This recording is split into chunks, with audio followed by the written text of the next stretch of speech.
I love the energy, the enthusiasm.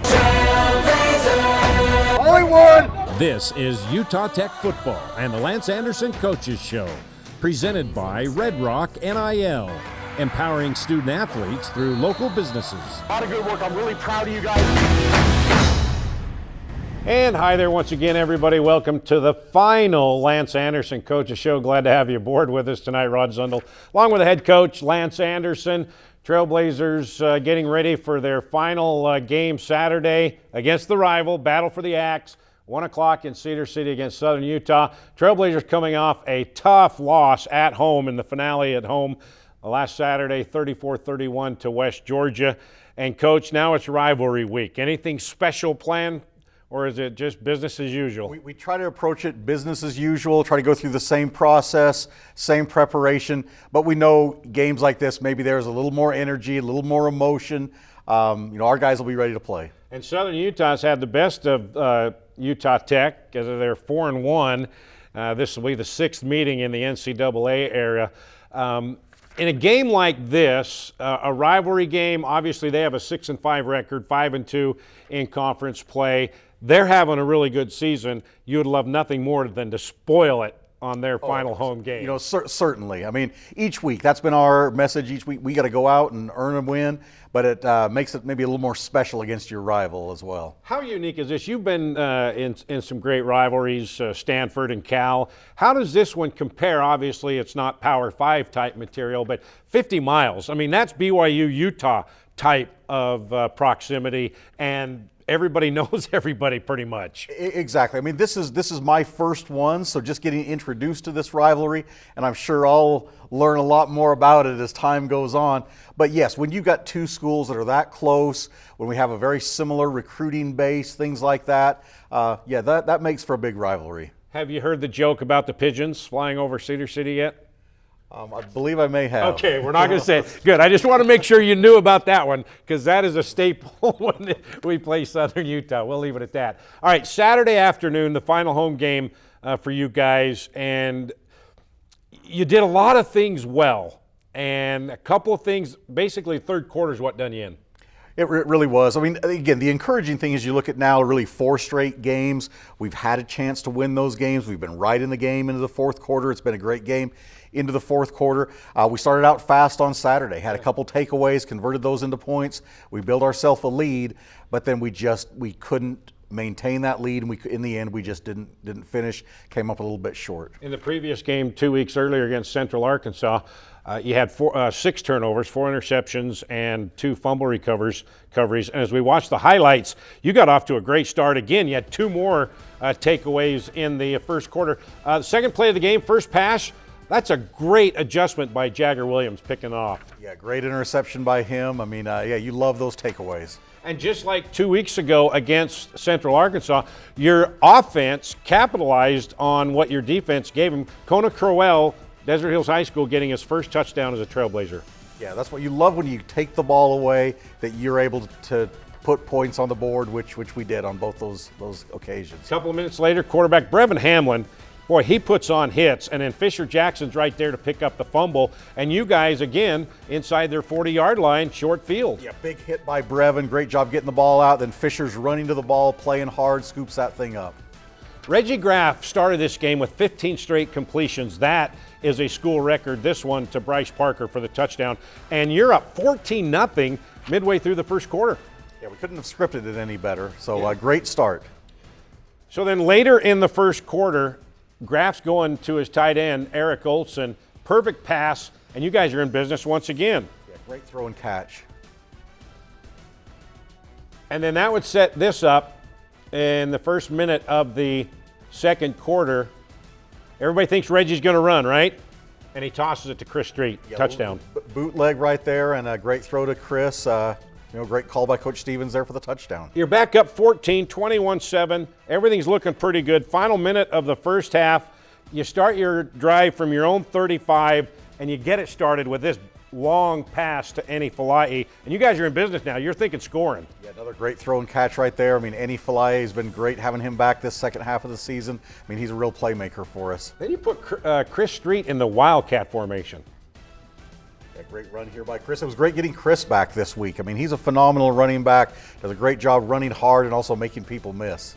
Then that set up Ilya Uvadov field goal on the final play of the first half, and Uvadov, man, he's starting to get confidence now. He's hit about 3 or 4 field goals in a row. Yeah, did a great job with his place kicks on Saturday, and also I think maybe 3 out of 4 of his kickoffs were in the end zones. Okay, you're up 10, 24-14 in the locker room. Got to be feeling pretty good about yourself, even though you know they're going to make a push. Oh, exactly. We knew the second half was going to be critical, and that we knew we needed to start fast in the second half. The third quarter, they came back, take a 10-point lead, and then here you go with a long drive again. Chris Street had 10 carries, 62 yards. Then just under 7 minutes left on the fly sweep to Shamar Garrett gets in. Yeah, sure, we faced some adversity there in the second half, but this got us right back into the game, made it a one-score game at this point. So you're only down 3 with 6 minutes and 47 seconds left. Defense needed a stop, get the ball back, go down, score the game-winning touchdown, but you never got a chance at it. Their offense held it for the final 6:47. Yeah, unfortunately, we didn't get a stop in that situation. We were able to have a couple third downs. We had a fourth down, and unfortunately, we couldn't get those critical stops when we needed them. Okay, let's take a look at some of the numbers. Graf, 22 of 37, career high 272 yards, 2 touchdowns for Reggie. Great start. Had a little trouble, did have an interception, trying to make a play, throwing it right over a linebacker. If he'd have thrown it maybe 6 inches higher, it would have been a long game. Otherwise, they had a short field with the pick. Reggie started out fast, did a lot of good things, both throwing the ball and with his legs. And we just need to get more consistent and just finish. And in that second half, they made adjustments. They really came after Reggie, and he had to unload it and threw it right to a guy and pick 6, and he was just trying to get rid of the football and avoid a 20-yard loss. Yeah, just like I mentioned, the takeaways on defense are great. The turnovers on offense really change football games. You had more total yards than they did, 404 to 376. Defense only allowed 168 yards. That's over 100 yards less than what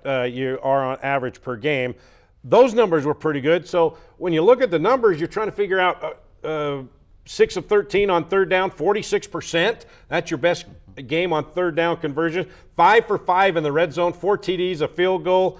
And you look at these numbers, Coach, where did things go wrong? And it has to go to the turnover battle. You lost that 3-2, including a pick 6 in the fourth. That's kind of the difference, really. That really was. Like I said, there were a lot of positive things, a lot of really good things.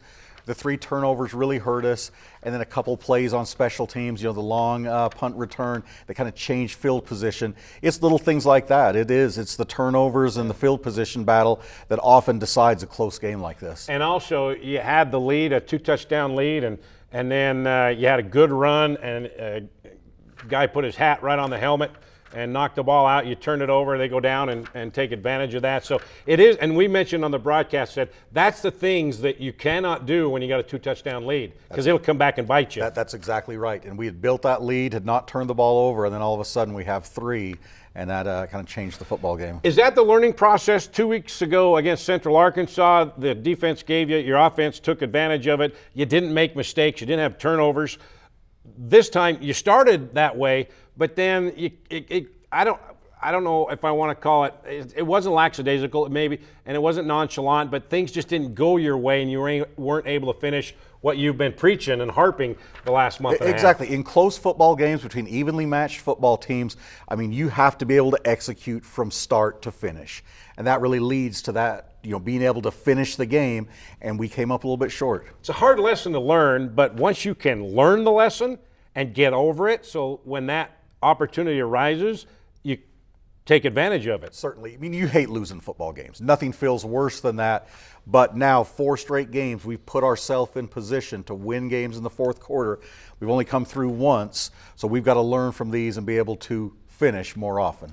And Saturday, this is a good football team in Southern Utah. They have won 4 out of their last 5, and that loss was only a 3-pointer to top 15 team at Abilene Christian. They've got it. Yeah, they're up. They're in the top echelon of our conference up there with Abilene and Tarleton. They've shown that this season. They've a lot of close football games. They're a physical football team. They run the football very well. They have a very talented running back in Targi Lamson. So, yeah, we're going to have our hands full. It's going to be a big challenge, but we're really looking forward to that opportunity. This is the way you want to finish the season. If you can't go for a championship yourself, spoil your rival. Exactly, right? Exactly. Great opportunity. They still have a chance for a co-conference championship. Oh yeah. Like I said, they're right up there at the top of our conference. So this is a opportunity for us to step up and play our best football to finish the season. Okay, we're going to take our first break here on the Lance Anderson Coaches Show. When we come back, a couple of key players from last Saturday will join us. That's when the Lance Anderson Coaches Show comes back. D.R. Horton is America's largest home builder, but with a local heart. Nestled just west of the Sand Hollow Recreation Area is a 600-acre master planned community with beautifully designed single-family homes, cottages, and townhomes called Long Valley. Visit us at drhorton.com and join us in continuing the American dream of home ownership and build your next home with D.R. Horton, America's builder.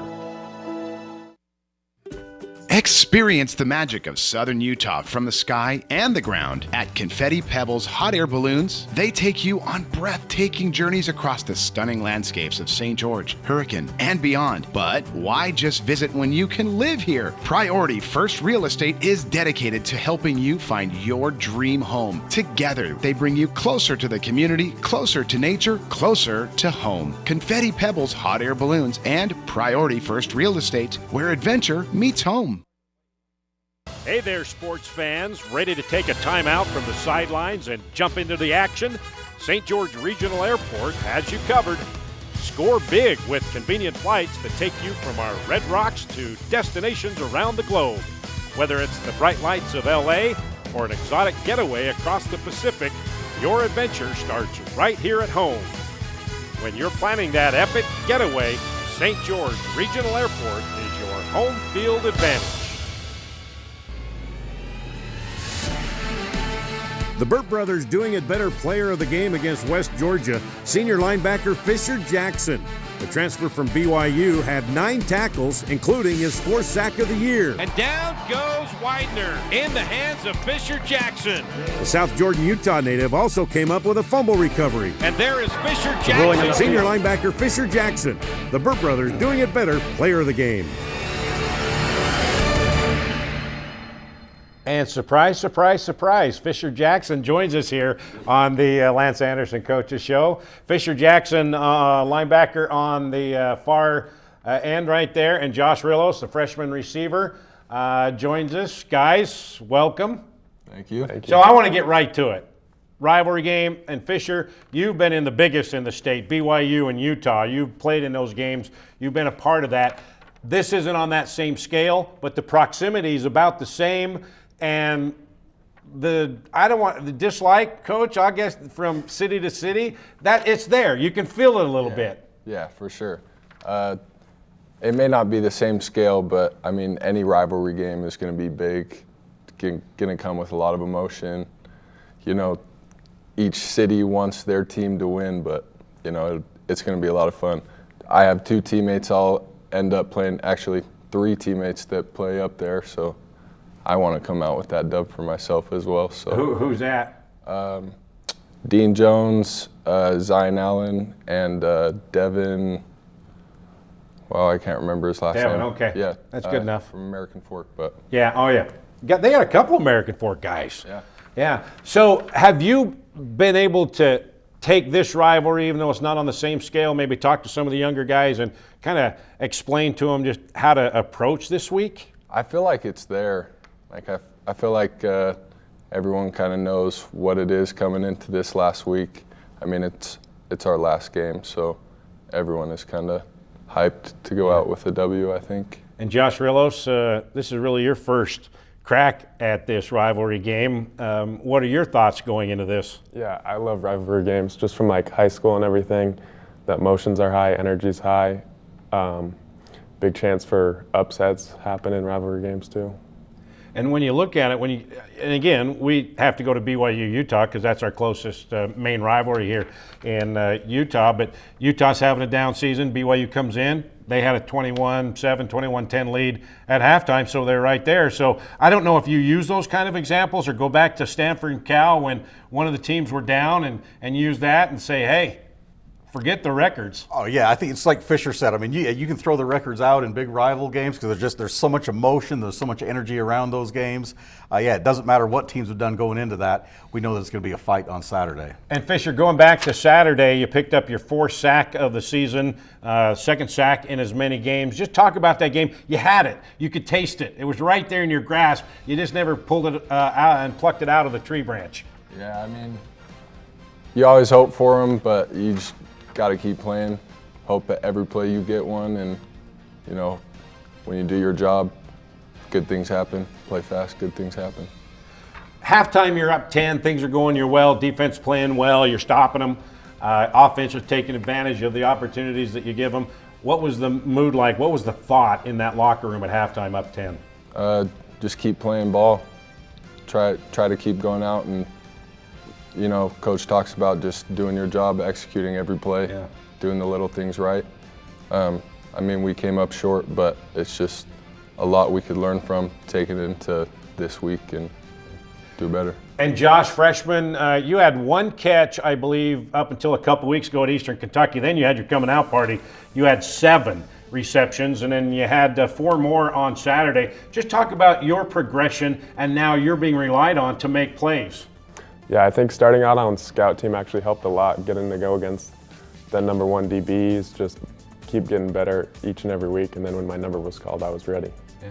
And Coach, what impresses you about Josh Rillos sticking with it, 1 reception through the first 6 or 7 games, and then boom, blossoms? Yeah, well, when I first saw Josh's film, I was very impressed with his speed, his athleticism, and then we get him here and we see that same thing. He works hard, he competes, and he's a guy that just got better and better and better. Like early in the season, we knew he was going to contribute on special teams for us, but he's just continued to work, and now he's found a big role on our offense. And Fisher Jackson transferred from BYU. Why did you want this guy on your team? Well, you look at his size, his length. He fits that outside linebacker position perfectly, and he's tough, he's physical, he's competitive. We've seen that all year long. The thing I've known about Fisher, like he got here late. He's still learning the defense. That's kind of gone on all season long, but you knew every week he was going to line up and play as hard as he possibly could. Yeah, and you were banged up there midway through the season, but you fought through that, and man, you're really starting to play well. You got to feel like you're just getting in the groove and want to go another 3 or 4 games. Yeah, still pretty banged up, I'm not gonna lie, but you know, it's the end of the season, it's expected every year. You just gotta show up, keep playing. He's kind of a funny guy too, right? He's got a little sense of humor about him. He kind of has fun at practice. Oh, he does. Yeah, he does. And you know how I know that? Because we put a camera in the helmet and face mask of Fisher Jackson earlier this year at practice. So we got to see what he sees and what he hears and what he dishes out at practice. Here is Fisher Jackson inside the helmet at a practice. I'm Fisher Jackson from South Jordan, Utah. Let's go play some ball. Clip it, Wookie!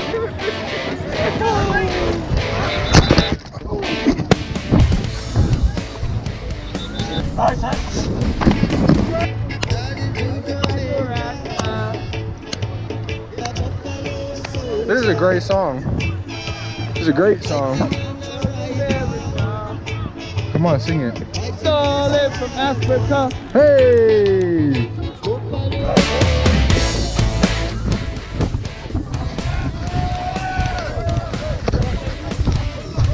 Hey, Marley. It's time to work. It's time to work. Time to work.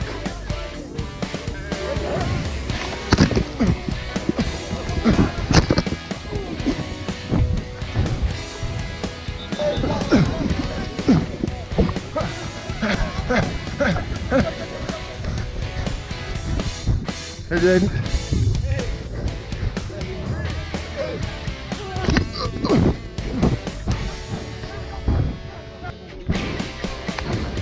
Oh no. It's hot. I got sweat in my eyes.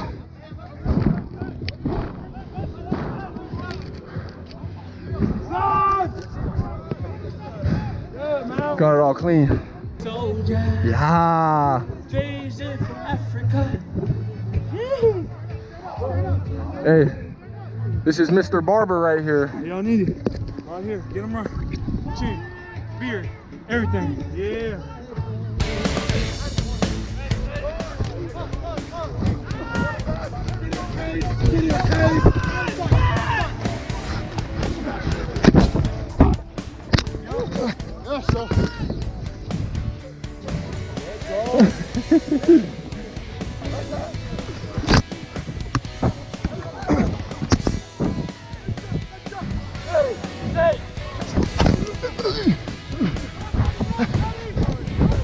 Did I go to the 2?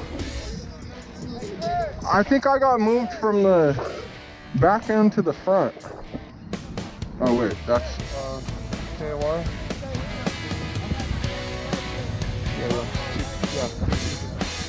Oh, my brother.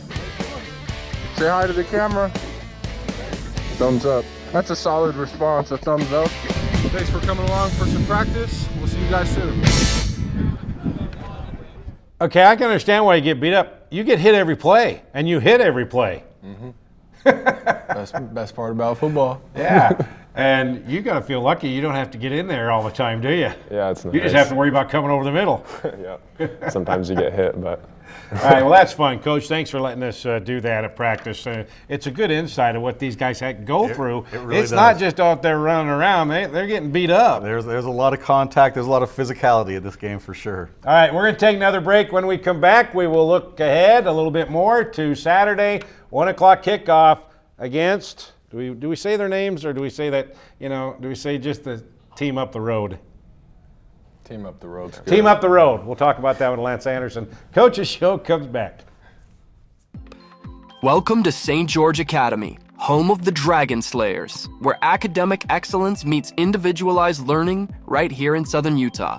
At St. George Academy, we believe in challenging our students with rigorous curriculum, preparing them for a demanding college experience and beyond. And it's all tuition free.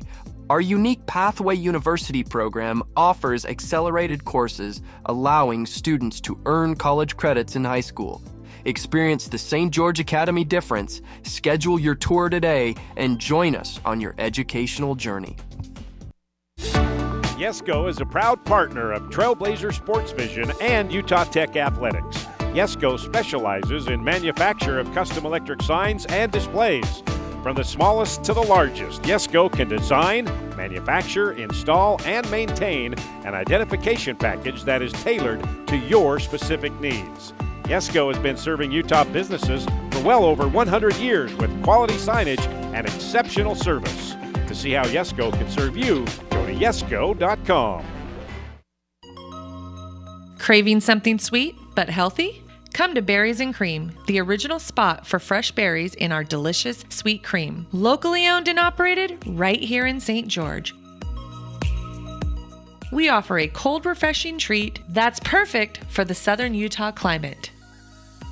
Fresh fruit has never tasted so good. Berries and Cream, the original taste of St. George. On his first pass, it's picked off at the 28-yard line by the Trailblazers. And that's Jagger Williams. Kona Crowell gets into the end zone. His first career touchdown as a Trailblazer. Out to the 41, ball on the ground. Trailblazers say they have it. Trailblazer football. Touchdown, Trailblazer. Bryce Parker, 12 yards from Reggie Graff. Trailblazers go up 13. For Eric Olson, caught all the way down inside the 20-yard line. Touchdown, Trailblazers. Reggie Graff to Chris Street, and down goes Widener. In the hands of Fisher Jackson. Across the middle, wide open, Eddie Falai throws it across the middle. Oh my goodness, what a catch by Jay McEwen. And Street's got some room, breaks into the secondary, all the way down to the 35-yard line. Garrett to the goal line, reaches across, touchdown, Shamar Garrett.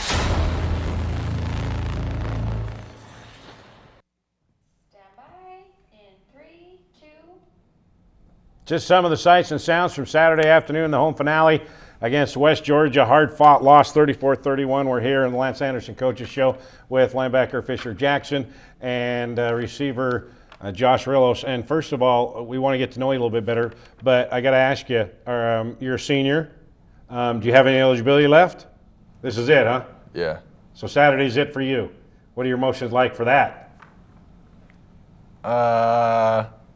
You kind of, going into your last year, you kind of accept that it's going to come soon. Yeah. But I don't know. Ask me next week. I might have a little more emotion to that. I got you. I got you. All right, so you're from South Jordan, Utah. You went to Harriman High School. Just tell us a little bit about yourself, family life, all that kind of good stuff. Grew up, played all the sports, started playing rugby and football. didn't really watch sports. Boated a lot, dirt biked. Yeah, played at Harriman.